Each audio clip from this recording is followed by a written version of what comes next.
Ladies and gentlemen, welcome to In.The.News. Live news and commentary from around the world by your host, Holy Joe Rock and Roll.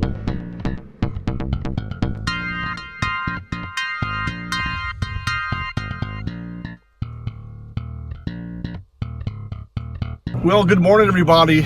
Monday, the day after, the morning after the second presidential debate for the 2016 campaign. This is Holy Joe Rock and Roll coming at you live and unscripted. I wasn't able to stay up because I'm 6 hours ahead, so it was really early in the morning my time. I actually collapsed.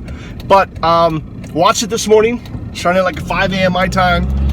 And let's not bury the lead. Trump kicked some serious butt in this debate. Now, it opened up. It was horrible. Oh, my God. You want to talk about issues. You want to debate the issues. And the first thing they bring up is the audio of Trump locker room talking, bragging about how he's the alpha dog. Now, if you would have watched people who have watched the video, the actual video of then when he gets off the bus, you see that he's a perfect gentleman to this soap opera star that he's going to meet. Total perfect gentleman. And it's just words. And I think Trump handled it appropriately. He apologized for the comment. And we know from his history that they're just words, just words. And he brought the fight to Clinton, Hillary, and just destroyed her with Bill's rape victims in the audience. 4 of his rape victims in the audience. Actual assault victims in the audience. This is definitely coming back. No, every attack that Hillary tries to use on Trump, it's like it goes back against Hillary twofold, because anything that she can say about Trump, which is usually a lie, it's her. It's like the pot calling the kettle black. And Trump definitely was aggressive. He didn't hold back. It was a great forum for him. It started out, like I said, like, oh my God, this is going to go on and on forever and ever with this 3 against 1. Matchup. But finally they started asking some serious questions of Hillary. And listen, in this political season, it's all about change. Trump is definitely the change candidate. And I think 2 points that are hammered home is Hillary's been at this for 25, 30 years. Nothing's changed. Nothing's gotten better. It's only gotten worse. And Trump is the change candidate. And the other question, one of the questions towards the end was, that Trump posed to Hillary was, hey, I'm putting in up to $100 million of my own money to finance my own campaign. You earned $250 million since you left the White House. Why aren't you putting any of your own money in so that you can get away from the special interest? Why don't you put in $10, $20 million into your own campaign? And she's not doing it. And, again, and Hillary never responded to that question. And it was really telling that Hillary is bought and paid for by the special interests. The special interests that people traditionally on the left have been against, the big money donors, the special interest, the ruling class, if you want to say. And Hillary is 100% bought and paid for by these people. There's no doubt about it. And when you look at the people who are lining up against Trump, the so-called establishment GOP, the pundits, the talking heads, the so-called political analysts and strategists that have been wrong, and they've been wrong from the beginning. You know that Trump is going to upset the apple cart, and all these people are basically going to be out of work, because there's no. It's been a whole scam from the beginning. The pollsters, the people who come up with talking points. Trump didn't listen to any of these people. He went with what are the issues that are affecting Americans, and these are issues that Trump's been talking about for 20, 30 years. When he was on the Oprah show, he talked about the raw trade deals that we were getting. Back then, we were only losing $100 billion a year in trade. Now it's close to $800 billion a year in trade that we're losing, right? That means that $800 billion of the U.S. economy is being spent out when it could be spent in the U.S., right? That's due to outsourcing. That's due to manufacturing abroad.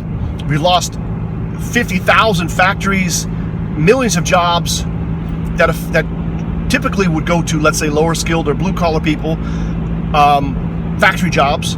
There's no reason why we can't bring those jobs back here. I have bowls that my mom bought furniture that my mom bought in the early 60s, made in America. I mean, it's good quality stuff. So there's absolutely no reason why we can't bring those jobs back here. And Trump is all about bringing the jobs back and actually affecting the inner cities. Look, when you bring the jobs back, when you bring the manufacturing back, you give opportunities for people at all levels, but in particular, because most of the jobs will be more or less lower skill jobs. Now that's not an insult. That's not an insult. It just means that if you don't want to go to college, or you have a trade or a skill, you can be gainfully employed and make pretty decent money. There's no reason why you can't pay people good money to do some of these manufacturing jobs. Most of the stuff is automated today. You don't even need that many people. Now you look at the factory lines on Apple's factory floor, where you have hundreds, if not thousands of people polishing glass. Could that not be automated? I mean, I'm sure it could be automated. And you would just need people for final assembly, that kind of stuff. And let's say you pay them $15 an hour. They'd be highly skilled, manufacturing people, right? I mean, highly skilled in that particular effort. And you could easily afford to pay them $15 an hour, $15 an hour to do that. Why not? I mean, when the Apple, gross margins are 60% on the phone. Now they're made in the US. There's no BS to deal with China. There's no transport costs. Definitely you could be doing that in the US. That's just one example. So, net, I think that definitely Trump brought the heat to Hillary. All of her attacks just kind of, everything she had tried to attack him on, he hammered back, right? So bogus, man. And then the email thing finally came up. And again, it's the same old BS. And Trump continued to emphasize the lies. Here is another lie. She called TPP the gold standard. But in the first debate, she said she never said that. But in fact, she did say that. So anyhow, I think the second debate, you could argue that on points, Hillary won the first debate. But on this debate, it's hands down Trump on every single point. Just blasted Hillary. Now the close, I mean, I don't know. The final question was from one of the audience, or from whoever it was, can you say something nice about your opponent? Hillary said nice things about Trump's kids, and Trump said Hillary was a fighter and that was a good trait. I don't know, man. I could have gone with it. Well, I don't know. Maybe he was giving a little bit too much. So let's see what happens, but definitely it's worth the 90 minutes. It's definitely a lot more sparring in this second debate, more clashing, and Trump hitting back strongly. And I think he really made the point that he would be the better president than Hillary Clinton. Everything that she's done, for the most part, especially the big things in foreign relations, foreign policy, has been a failure. Talking about the Russian reset, a failure. Libya, complete failure.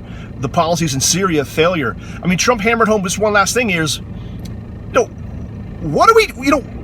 why are we fighting Assad?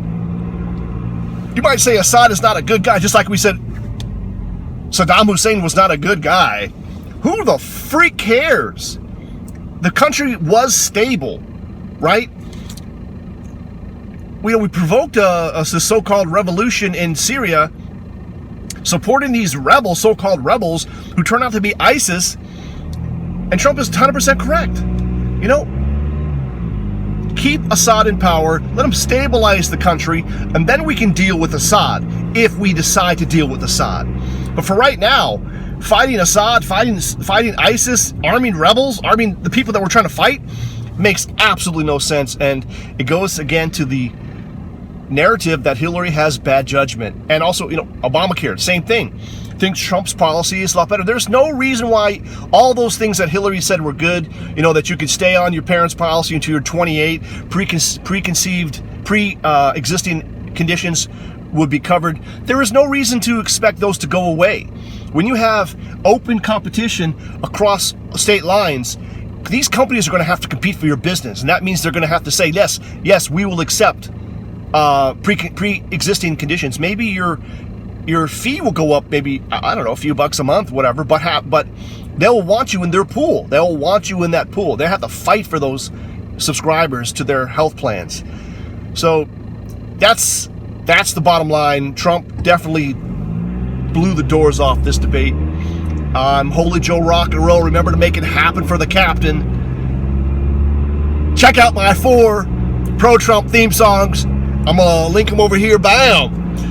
And let's make America great again. Thank you for watching In the News, a feature of HJRR TV and presented by the Reverend Dr. Holy Joe Rock and Roll. Please rate us, follow us on Twitter, and subscribe to this channel for more In the News.